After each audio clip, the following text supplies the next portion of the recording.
कक्षा 12वीं केमिस्ट्री का चैप्टर 9 एमीन है। इसमें 1 अंक, 2 अंक, 3 अंक, 4 अंक के जो इम्पोर्टेंट प्रश्न आते हैं बोर्ड एग्ज़ाम में, वो प्रश्न हैं और ये काफ़ी इम्पोर्टेंट हैं, बोर्ड एग्ज़ाम में इसी से आएंगे। इसकी अच्छे से तैयारी कर लीजिए। तो चलिए इसमें देखते हैं। सबसे पहले सही विकल्प चुनकर लिखिए। तो पहला प्रश्न है, एनिलीन को नाइट्रस अम्ल NaNO2 प्लस HCl में अभिकृत करने पर, तो यहाँ पर ये C6H5N2Cl बनता है, डाई एजोनियम लवण प्राप्त होता है। तो ये बी वाला ऑप्शन सही है। इसके बाद देखिए, एक नाइट्रोजन युक्त कार्बनिक यौगिक क्लोरोफॉर्म व अल्कोहली KOH के साथ गर्म करने पर अति दुर्गंध युक्त वाष्प देता है। यह यौगिक हो सकता है। तो ये है एनिलीन। इसके बाद है, बेंजीन डाईएजेनियम क्लोराइड के जल अपघटन से प्राप्त होता है। तो जब हम इसका जल अपघटन कराते हैं बेंजीन डाईएजेनियम क्लोराइड की, तो ये फिनॉल प्राप्त होता है। इसके बाद है, सन 1984 में भोपाल त्रासदी में रिसने वाली गैस थी। तो ये थी मेथिल आइसोसाइनाइड। तो ये ऑप्शन सही है, CH3NC। इसके बाद है, मीरबेन का तेल है। तो नाइट्रोबेंजीन को मीरबेन का तेल कहा जाता है। फिर है, निम्न अभिक्रिया है। तो यहाँ पर ये C6H5N2Cl benzene die azonium chloride है। जब हम इससे क्रिया करते हैं तो ये बेंजिल क्लोराइड प्राप्त होता है। ये क्रिया सैंडमेयर अभिक्रिया का उदाहरण है। इसके बाद देख लेते हैं यहाँ पर खाली स्थान में, एरोमेटिक एमीन जल में खाली स्थान होते हैं। तो ये अविलेय होते हैं। फिर ये 2 डिग्री का मतलब द्वितीयक एमीन की नाइट्रस अम्ल के साथ क्रिया खाली स्थान को प्रदर्शित करती है। तो ये लीबरमान नाइट्रोसो परीक्षण को प्रदर्शित करती है। फिर धातु संक्रमण धातु आयनों के साथ एमीन उपसहसंयोजकता स्थापित कर संकुल आयन बनाते हैं। फिर यहाँ पर अगला देख लीजिए, बेंजोइक अम्ल हाइड्रोजोइक अम्ल से क्रिया करके खालिस्तान बनाता है, एनिलीन बनाता है। सभी एलिफेटिक अमीन अमोनिया से अधिक क्षारीय प्रवृत्ति के होते हैं। फिर है, प्राथमिक और द्वितीयक एमीन ग्रिग्नार्ड अभिकर्मक से क्रिया करके खालिस्तान बनाते हैं, एल्केन। फिर एमीन की क्षारीय प्रवृत्ति नाइट्रोजन परमाणु पर खाली स्थान के कारण होती है। तो एकाकी इलेक्ट्रॉन युग्म या एक जोड़ा इलेक्ट्रॉन के कारण होती है, ऐसा भी लिख सकते हैं। फिर है, TNT तथा अमोनियम नाइट्रेट का मिश्रण खाली स्थान कहलाता है। तो एमेटॉल कहलाता है। फिर एथिलेमीन अमोनिया की तुलना में खाली स्थान होते हैं। तो ये अधिक क्षारीय होते हैं, प्रबल भी लिख सकते हैं, अधिक भी लिख सकते हैं। फिर ट्राई नाइट्रोटालियोन, जिसको TNT भी बोलते हैं, खाली स्थान यौगिक है, एक विस्फोटक यौगिक है। अब देखते हैं यहाँ पर हमको उचित संबंध जोड़ना है। इसको देख लेते हैं। C6H5SO2Cl है। तो ये जो है हिंसबर्ग अभिकर्मक कहलाता है। फिर है, दूसरा वाला देखते हैं, C6H5CHNC6H5। तो ये सिफ बेस कहलाता है, ये डी नंबर कहला गया। फिर CCl3NO2, तो ये है क्लोरोपिक्रिन। इसके बाद है CH3CH2 twice NN double bond O है, 4 नंबर का देखते हैं, ये है नाइट्रोसोमीन। इसके बाद है डाई एजो परीक्षण। तो ये किसको देता है, ये एरोमेटिक प्राथमिक एमीन के लिए है। फिर है TNB, तो 6 नंबर का देखते हैं, ये एक तरह का विस्फोटक है। इसके बाद यहाँ पर देख लेते हैं CH3NCS। तो ये जो होता है मस्टर्ड आयल अभिक्रिया है। इस तरह से आपको ये मिलाना है। अब चलिए उन प्रश्नों को देखते हैं जिनका उत्तर एक शब्द या एक वाक्य में दिया जा सकता है। तो पहला प्रश्न देखिए, हवा में खुला छोड़ने पर एनिलीन काला भूरा पड़ जाता है। तो इसका कारण क्या है? एनिलीन वायु द्वारा ऑक्सीकृत हो जाता है। फिर है, तृतीयक एमीन का एसिडीकरण नहीं होता, क्यों? क्योंकि इसमें सक्रिय H परमाणु नहीं होता। फिर है द्वितीयक एमीन की पहचान की जा सकती है, तो ये होता है लीबरमान परीक्षण से।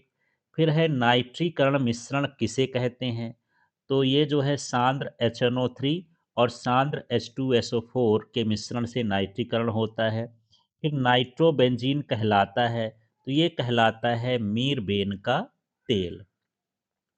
अब देखिए वे प्रश्न जो 2 अंक के लिए इम्पॉर्टेंट हैं। यहाँ प्रश्न है, एनिलीन जल में अविलेय है लेकिन HCl में विलेयशील है, क्यों? तो चलिए इसका उत्तर देखते हैं। एनिलीन की क्षारीय प्रकृति के कारण यह HCl जैसे प्रबल अम्लों के साथ विलेयशील लवण बनाता है, जबकि जल के साथ ऐसा लवण नहीं बनाता। अतः यह HCl में विलेय है और जल में अविलेय है। तो यहाँ पर देखिए ये C6H5NH2 है, तो ये क्षारीय गुण है। HCl है तो ये अम्लीय गुण है, तो क्षार अम्ल के साथ तो क्रिया कर लेता है। इस तरह से एनिलीन हाइड्रोक्लोराइड आयन बनाता है। आप शब्दों में भी लिख सकते हैं, सूत्र बने तो सूत्र लिखना है, नहीं आप छोड़ भी सकते हैं। अब अगला प्रश्न है यहाँ पर, एथिल एमीन अमोनिया की अपेक्षा अधिक क्षारीय होता है, क्यों? तो एथिल एमीन में एथिल समूह के धनात्मक प्रेरणिक प्रभाव के कारण नाइट्रोजन परमाणु पर एकाकी इलेक्ट्रॉन युग्म की उपलब्धता बढ़ जाती है और वे प्रोटॉन को अपेक्षाकृत और अधिक शीघ्रता से ग्रहण कर लेते हैं।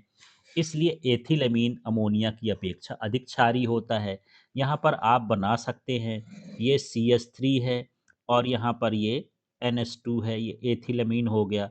इसमें धनात्मक प्रेरणिक प्रभाव है, इसमें ये एकाकी इलेक्ट्रॉन युग्म उपस्थित रहता है, तो ये इसके प्रभाव को बढ़ाता है। अब यहाँ पर यदि अमोनिया है NH3, तो इसमें इसके प्रभाव को बढ़ाने के लिए, धनात्मक प्रेरणिक प्रभाव बढ़ाने के लिए एल्किल समूह नहीं है, सिर्फ इसमें एकाकी इलेक्ट्रॉन युग्म होता है, इसलिए अधिक क्षारीय होता है। इस तरह से आप इसको चित्र में भी बता सकते हैं। अब देखिए अगला प्रश्न है, अमी अमोनी अपघटन अभिक्रिया को समझाइए। NCERT बुक का ही पार्ट है, इसको देखिए। अमोनिया अणु द्वारा सी अक्ष आबंध के विदलन की प्रक्रिया को अमोनी अपघटन कहते हैं। तो अमोनिया द्वारा जो एल्किल हैलाइड है बंध है, उसका बंध टूटता है, तो इस क्रिया को अमोनी अपघटन कहते हैं। यह अभिक्रिया 373 केल्विन ताप पर सील बंद नलिका में कराते हैं। इस प्रकार से प्राप्त प्राथमिक अमीन नाभिक रागी की तरह व्यवहार करता है और पुनः एल्किल हैलाइड से अभिक्रिया करके द्वितीयक एवं तृतीयक और अंततः चतुष्क अमोनियम लवण बना सकता है। तो इस तरह से ये अमोनिया अपघटन कहलाता है। तो इसमें अमोनिया के समूह आपस में जुड़ते जाते हैं। तो देखिए ये है अमोनिया NH3 और ये है एल्किल हैलाइड। आप अपने शब्दों में लिख सकते हो। तो यहाँ से प्रतिस्थापित होकर के NH3 ये इसमें जुड़ गया है, NH3 प्लस और X माइनस, ये प्रतिस्थापित अमोनियम लवण हो गया। अब यदि इस अभिक्रिया को थोड़ा और बढ़ाएं, तो ये इससे क्या बनेगा, RNH2 बन जाएगा। X को विस्थापित करके RNH2 बनता है। फिर RH मिला तो इसमें फिर एक H कम हो गया तो RNH हो गया। फिर इसमें एक H और कम होगा तो R3N हो गया। और इसमें जो है X भी आकर के जुड़ गया तो चतुष्क अमोनियम लवण बन गया। तो यहाँ से प्राथमिक अमीन है, ये द्वितीयक अमीन है, ये तृतीयक अमीन है और चतुष्क अमोनियम लवण है। इस तरह से ये जो क्रिया होती है ये अमोनी अपघटन कहलाती है। और इसके लिए आपको ये रिएक्शन ही याद रखना है और अपक्रिया का नाम याद रखना है। फिर है अगला प्रश्न, गाटरमान अभिक्रिया समझाइए। तो इसको लिखेंगे क्या, ताम्र चूर्ण की उपस्थिति में डाई एजोनियम लवण के विलयन की संगत हैलोजन अम्ल से अभिक्रिया द्वारा क्लोरीन अथवा ब्रोमीन को भी बेंजीन वलय में जोड़ा जा सकता है। इस अभिक्रिया को गाटरमान अभिक्रिया कहते हैं। तो यहाँ पर ये देखिए डाई एजोनियम लवण है और AR का मतलब यहाँ पर बेंजीन रिंग है, कोई एरोमेटिक कार्बन हो सकता है। आपके सिलेबस में केवल बेंजीन है तो यही लिखेंगे। अब यहाँ पर ये देखिए, यदि हम HCl से अभिक्रिया कराएंगे तो ये जो है एरोमेटिक क्लोराइड बन गया, बेंजीन वाले के साथ क्लोरीन जुड़ गया और यहाँ बेंजीन वाले के साथ क्या बढ़ गया, ब्रोमीन जुड़ गया। तो इस तरह से जो अभिक्रिया होती है इसे हम गाटरमैन कोच अभिक्रिया कहते हैं। इससे हम हेलो एरीन का निर्माण करते हैं। अब देखिए यहाँ पर सेंड मेयर अभिक्रिया या सेंड मायर अभिक्रिया ये क्या होती है, तो इसको देखिए। बेंजीन वलय में क्लोरीन, ब्रोमीन तथा सीएन माइनस नाभिक रागियों क्लोरीन कॉपर फर्स्ट की उपस्थिति में सरलता से प्रवेश कराया जा सकता है। इस अभिक्रिया को सैंड मेयर अभिक्रिया कहते हैं। तो यहाँ पर ये बेंजीन वाले के साथ ये डाइजोनियम लवण है, HCl है, HBr है, KCN है। तो यहाँ पर ये देखिए, ये बेंजिल क्लोराइड बनेगा, ये बेंजिल ब्रोमाइड बनेगा, ब्रेंजिल साइनाइड बनेगा, और इसमें ये क्रिया होगी। तो इस तरह से जो क्रिया होती है उसे हम सैंड मेयर अभिक्रिया कहते हैं।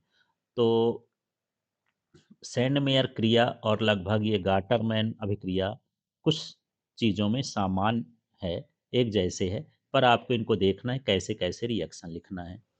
इसके बाद अगला देखिए, हाफमान ब्रोमाइड निम्नीकरण अभिक्रिया को समझाइए। तो आप एनसीईआरटी बुक देखेंगे, ये सारी अभिक्रियाएं मिलेंगी, इसमें आपको हिंदी से ज़्यादा इसके रासायनिक अभिक्रियाओं को ध्यान देना है। तो देखिए, हाफमान ब्रोमाइड निम्नीकरण अभिक्रिया क्या है। हाफमान ने प्राथमिक अमीनों के विरचन के लिए एक विधि विकसित की, जिसमें किसी एमाइड की NaOH के जलीय अथवा एथेनॉलिक विलयन में ब्रोमीन से अभिक्रिया कराते हैं। इस निम्नीकरण अभिक्रिया में एल्किल अथवा एरिल समूह का स्थानांतरण एमाइड के कार्बोनिल कार्बन से एमीन के कार्बोनिल परमाणु पर होता है। इस प्रकार प्राप्त एमीन में एमाइड से एक कार्बन कम हो जाता है। तो इसमें कार्बन की कमी होती है, इसलिए हम इसको निम्नीकरण अभिक्रिया भी कहते हैं। यहाँ पर देख लेते हैं, ये है एमाइड, ये ब्रोमीन के साथ और NaOH के साथ क्रिया कराते हैं। तो यहाँ पर ये प्राथमिक एमीन बन गया, माने एक कार्बन इसमें क्या हो गया, कम हो गया। तो यहाँ पर एमीन भी बनता है एमाइड से, और एक कार्बन कम भी होता है, इसलिए इसको हम निम्नीकरण अभिक्रिया कहते हैं। Na2CO3 2NaBr 2H2 ये अलग प्रोडक्ट हैं, इनको लिखो या ना लिखो जरूरी नहीं है, ये लिखना जरूरी है। फिर देखिए, अगली अभिक्रिया है ये डाई एजोकरण अभिक्रिया को समझाइए। अब आप परेशान हो रहे हैं, कितनी सारी अभिक्रियाएं हैं, कौन कौन सा याद रखेंगे। तो इसके लिए मैं फिर बाद में भी 1 अंक 2 अंक 3 अंक 4 अंक इकट्ठा क्वेश्चन बनाऊंगा, लेकिन अभी इन अभिक्रियाओं को आप याद करिए। इनके लिए आप जो है अलग से कॉपी में नोट कर लीजिए, केवल अभिक्रिया अभिक्रिया रासायनिक समीकरण नाम के साथ, और उन्हीं को 2-3 बार सुबह शाम देखिए, सब याद हो जाएगा, याद करने की कोशिश करिए। तो ये क्या है, बेंजीन डाई एजोनियम क्लोराइड को एनिलीन एवं नाइट्रस अम्ल की अभिक्रिया द्वारा 273 से 278 केल्विन ताप पर बनाया जाता है। नाइट्रस अम्ल को अभिक्रिया मिश्रण में ही सोडियम नाइट्राइट तथा हाइड्रोक्लोरिक अम्ल की अभिक्रिया से उत्पन्न करते हैं। प्राथमिक एरोमेटिक अमीन के डाई एजोनियम में परिवर्तन को डाई एजोकरण कहते हैं। अस्थायी प्रकृति के कारण डाई एजोनियम लवण का भंडारण नहीं करते, बनते ही यह तुरंत प्रयोग कर लिया जाता है। तो यहाँ पर देखिए, ये C6H5NH2NaNO2 प्लस 2HCl से अभिक्रिया कराते हैं, तो ये हमको मिलता है बेंजीन डाई एजोनियम क्लोराइड। और इस तरह से ये जो बन रहा है, इसी को हम क्या बोलते हैं, डाई एजोकरण। तो आप रासायनिक अभिक्रिया को नोट करके और अपनी भाषा में इसको लिखिए। फिर है अगला प्रश्न है, कार्बिल एमीन अभिक्रिया। तो कार्बिल एमीन अभिक्रिया देखते हैं। एलिफैटिक तथा एरोमेटिक प्राथमिक एमीन क्लोरोफार्म और एथेनॉलिक पोटेशियम हाइड्रोक्साइड के साथ गर्म करने पर दुर्गंध युक्त पदार्थ आइसोसाइनाइड अथवा कार्बिल एमीन का विरचन करती हैं या बनाती हैं। द्वितीयक एवं तृतीयक अमीन यह अभिक्रिया नहीं दर्शाती हैं। इस अभिक्रिया को कार्बिल अमीन अभिक्रिया अथवा आइसोसाइनाइड परीक्षण कहते हैं। यह प्राथमिक अमीनों के परीक्षण में प्रयुक्त की जाती है। तो यहाँ पर देखिए, प्राथमिक अमीन है, ये क्लोरोफार्म है, एल्कोहलिक KOH है, इसको हम गर्म करेंगे तो ये आइस आइसोसाइनाइड बनेगा। और इस तरह से ये जो क्रिया होगी, ये कार्बिल अमीन अभिक्रिया होगी। ये केवल प्राथमिक अमीन में ही होती है। अब देखिए, यहाँ पर वे प्रश्न जो 3 अंक में संभावित हैं, और आपको समझना है कोई भी प्रश्न किसी भी फॉर्मेट में आ सकता है, तो आपको ऐसे तैयार करके जाना है कि 2 अंक का आए, 1 अंक का आए, या किसी भी फॉर्मेट में आ जाए, आपसे बन जाए। तो पहला प्रश्न है, एल्किल साइनाइडों के क्वथनांक लगभग समान अणुभार वाले एल्किल हाइलाइडों की तुलना में अधिक होते हैं, क्यों? तो सिर्फ एक कारण है, साइनाइड समूह ध्रुवीय होता है। इसका द्विध्रुव आघूर्ण उच्च होता है, जिसके कारण इनके मध्य अंतराण्विक आकर्षण बल उच्च हो जाता है। फलस्वरूप इनका क्वथनांक भी एल्किल हैलाइडों की तुलना में उच्च होता है। तो आपको मुख्य रूप से एक कारण ध्यान रखना है कि ये अधिक ध्रुवीय होता है। फिर इसका दूसरा है, आइसोसाइनाइड यौगिकों में अपने समावयवी साइनाइड यौगिकों की अपेक्षा क्वथनांक एवं गलनांक कम क्यों होते हैं? तो चलिए देखते हैं। तो आइसोसाइनाइड यौगिक अपने समावयवी साइनाइडों की अपेक्षा कम ध्रुवीय होते हैं। अतः क्वथनांक गलनांक भी इनके संगत साइनाइड की अपेक्षा कम होते हैं। यदि यहाँ पर आर सी एन लिख दिए तो ये साइनाइड हो गया, और आर एन सी लिख दिए तो आइसोसाइनाइड हो गया। तो ये जो होता है एन सी के बीच का जो ध्रुवीकरण होता है कम होता है, सी एन का ध्रुवीकरण अधिक होता है। तो इसका ध्रुवता कम होती है, इसके कारण इनका गलनांक क्वथनांक भी कम होता है। अब यहाँ अगला प्रश्न है, प्राथमिक, द्वितीयक एवं तृतीयक एमीन का हिंस वर्ग परीक्षण लिखिए। तो क्या है हिंस वर्ग परीक्षण? यह परीक्षण प्राथमिक, द्वितीयक एवं तृतीयक एमीन में विभेद करता है। इस परीक्षण में क्षार की अधिकता में एमीन को बेंजीन सल्फोनिल क्लोराइड, जिसको हिंस वर्ग अभिकर्मक कहते हैं, के साथ गर्म करने पर विभिन्न एमीन अलग अलग अवलोकन प्रदर्शित करते हैं। तो देखिए प्राथमिक एमीन और हिंस वर्ग का कैसे रिएक्शन होता है। तो ये सल्फोनेमाइड बनाते हैं जो KOH में विलेय होते हैं। ये रिएक्शन भी है, ये हिंस वर्ग का सूत्र है C6H5SO2Cl, और ये एमीन है RNH2 प्राथमिक एमीन है। तो इस तरह से यहाँ पर NHR जुड़ जाता है, एक H का इसमें विस्थापन होता है HCl के साथ, और ये रिएक्शन आपको याद रखना है। फिर द्वितीयक एमीन में देख लीजिए, यहाँ पर ये हिंसबर्ग का समीकरण है, ये R2NH लिख देंगे। तो यहाँ भी H जो है विस्थापित हो जाएगा तो NR2 बचेगा। इसी तरह से तृतीयक एमीन है, तो इसमें जो ये बनाता है सल्फेनोमाइड, ये अविलेय होता है, ये विलेय होता है। और जो तृतीयक अमीन होता है ये कोई अभिक्रिया हिंसबर्ग परीक्षण से नहीं करता है। इस तरह से हम प्राथमिक, द्वितीयक, तृतीयक अमीन का परीक्षण हिंसवर्ग से, अभिकर्मक से कर सकते हैं। अब देखिए, निम्नलिखित परिवर्तनों के केवल समीकरण लिखिए। मेथिल साइनाइड का C2H5NH2 में परिवर्तन करना है, और यहाँ C6H5NH2 का क्लोरोबेंजीन में परिवर्तन करना है। तो CH3CN ये जो बना है ये मेथिल साइनाइड है।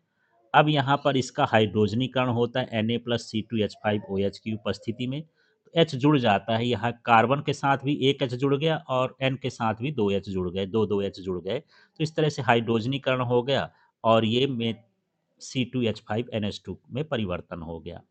इसके बाद ये जो आया C2H5NH2 है, इसका हम नाइट्रीकरण करते हैं HNO2 प्लस HCl से करेंगे तो ये डाइजोनियम लवण बनेगा, और इसके बाद कॉपर क्लोराइड से इसका रिएक्शन कर देंगे तो ये C6H5Cl, ये क्लोरोबेंजीन प्राप्त हो जाएगा। इस तरह से आपको रासायनिक समीकरण इनका लिखना है। अब यहाँ अगला प्रश्न देखिए, एथिल एमीन एनिलीन से अधिक क्षारीय है क्यों? या इसी का उल्टा हो सकता है कि एनिलीन एथिलएमीन से कम क्षारीय होता है क्यों? तो देखिए, एनिलीन में बेंजीन नाभिक में अनुनाद के कारण नाइट्रोजन परमाणु का एकाकी इलेक्ट्रॉन युक्त नाभिक की ओर आकर्षित होकर समस्त रिंग में विस्थापित हो जाता है, जिससे यह कम क्षारीय होता है। जबकि एथिलएमीन में नाइट्रोजन परमाणु का एकाकी इलेक्ट्रॉन युग्म में धनात्मक प्रेरणिक प्रभाव होता है, इसलिए अधिक क्षारीय होता है। ये दोनों को आप बता सकते हैं यहाँ पर इस तरह से देखिए। ये जो इसमें एमीन में एकाकी इलेक्ट्रॉन युग्म है, इसका विस्थापन रिंग के वलय की ओर, बेंजीन वलय की ओर हो जाता है, जिससे ये कम क्षारीय हो जाता है। अब देखिए प्रश्न है, अमीनो के क्वथनांक संगत आणविक द्रव्यमान के हाइड्रोकार्बन की अपेक्षा उच्च होते हैं, परंतु संगत एल्कोहलों एवं कार्बोक्सिलिक अम्लों से निम्न होते हैं। इस कथन का स्पष्टीकरण दीजिए। तो यहाँ पर आपको बताना है कि प्राथमिक एमीन ध्रुवीय होते हैं, इनमें द्विध्रुव बंध उपस्थित होते हैं, जिससे एमीन में हाइड्रोजन बंध द्वारा अणुओं का संगुणन हो जाता है। इसी कारण इनका क्वथनांक समतुल्य अणुभार वाले एल्केन से अधिक होता है। तो इस तरह से आपको ये चित्र बनाना है, आर एन एच, एन और एच के सामने ये बिंदी बिंदी रखना है, ऐसे जितने अणु चाहें बना सकते हैं। ये हमको दर्शाना है कि ये ध्रुवीय गुण होने के कारण अंतरा अणुक हाइड्रोजन बंध बना लेते हैं, जिसके कारण इनका जो अ, कथनांक होता है वो अधिक होता है। अब यहाँ पर फिर से देखिए, नाइट्रो एल्केन से प्राथमिक अमीन कैसे प्राप्त करेंगे, केवल समीकरण देना है। प्राथमिक अमीन से प्राथमिक अल्कोहल कैसे प्राप्त करेंगे, इसका समीकरण देना है। तो देखिए, नाइट्रो एल्कोन एल्कोन का लिथियम एल्युमिनियम हाइड्राइड द्वारा या निकेल या प्लेटिनम की उपस्थिति में H2 द्वारा अपचयन कराते हैं। तो यहाँ पर देखिए C2H5NO2, ये नाइट्रो एल्केन हो गया। यहाँ पर ये इसके उत्प्रेरक हो गए, तो ये सीधे C2H5NH2 बन जाता है। ऑक्सीजन का यहाँ पर विस्थापन हो जाता है या अपचयन समझ लीजिए। इसके बाद देखिए, प्राथमिक एलिफेटिक एमीन नाइट्रस अम्ल से अभिक्रिया करके प्राथमिक अल्कोहल बनाते हैं। तो यहाँ पर देख लीजिए, ये प्राथमिक एमीन है, ये नाइट्रस अम्ल है, इससे क्रिया करके ये प्राथमिक अल्कोहल का निर्माण करते हैं। तो इस तरह से इसमें रासायनिक समीकरण हमको देना है। अब ये ऐसे प्रश्न हैं जो 4 अंक में पूछे जा सकते हैं। एथिलेमीन तथा एनिलीन में अंतर हमको बताना है। तो किस गुण के आधार पर बताना है, वो गुण हम यहाँ लिख दिए हैं। यहाँ एथिलेमीन है, यहाँ एनिलीन है।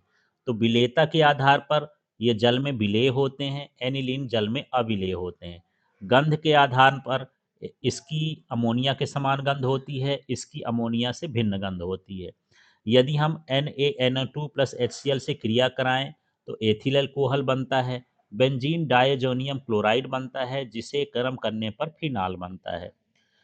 फिर उपर्युक्त विलयन प्लस बीटा नेप्थलान का जब हम क्रिया कराते हैं तो इसमें कोई प्रभाव नहीं होता, इसमें लाल रंजक बनता है। फिर ये लिटमस पेपर के साथ व्यवहार, तो ये लाल लिटमस को नीला कर देता है, ये कोई प्रभाव नहीं डालता है।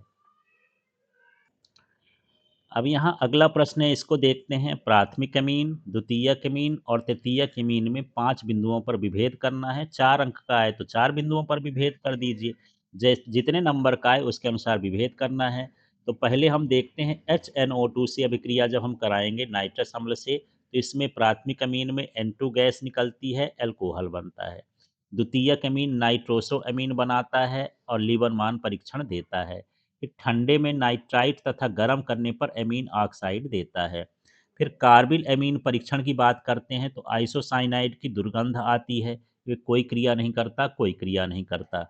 फिर मस्टर्ड आयल अभिक्रिया कराते हैं तो एल्किल आइसोथायोसाइनाइड देते हैं, डाईथायोकार्बनिक अम्ल देते हैं, ये कोई क्रिया नहीं करता।